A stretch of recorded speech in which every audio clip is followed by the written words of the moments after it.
அம்மா என்றழைக்காத உயரில்லையே, அம்மாவை வணங்காத உயர்வில்லையே.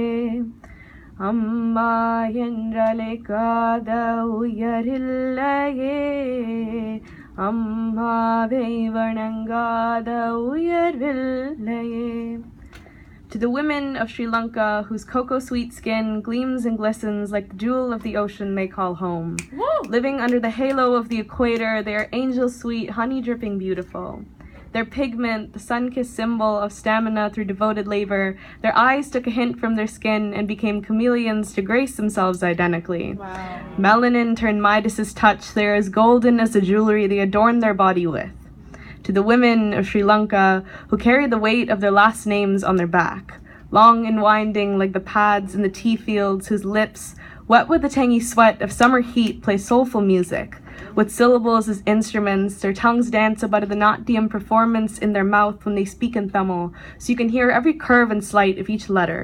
Who are the black coffee you put to your lips.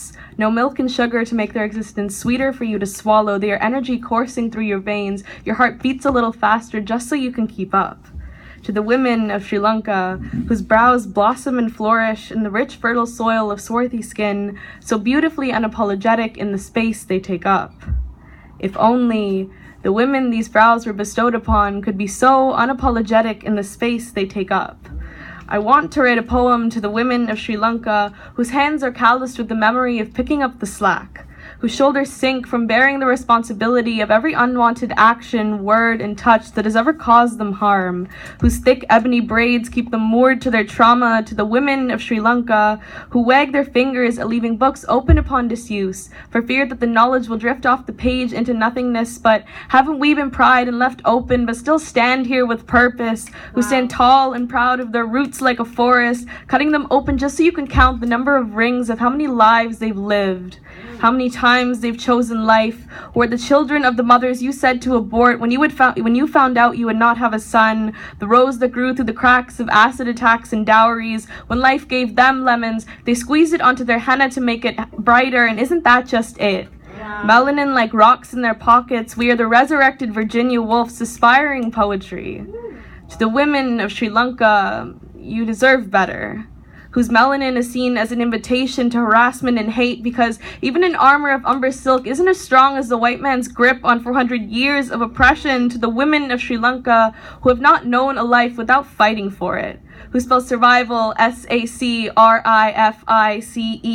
who brought home with them across borders and bridges, because dreams were the heirlooms to never wear but passed down to the next generation, who are home but never will forget home, who built home in the names of their children and the aromas of their kitchens, who make chai hotter than Sri Lankan weather just so they can have the sweet taste of nostalgia in the morning. Wow. Who are artists, with dinner plates for palettes and curries for paints and hands for paintbrushes. They fill the canvas of eager mouths, knowing they create a fleeting masterpiece.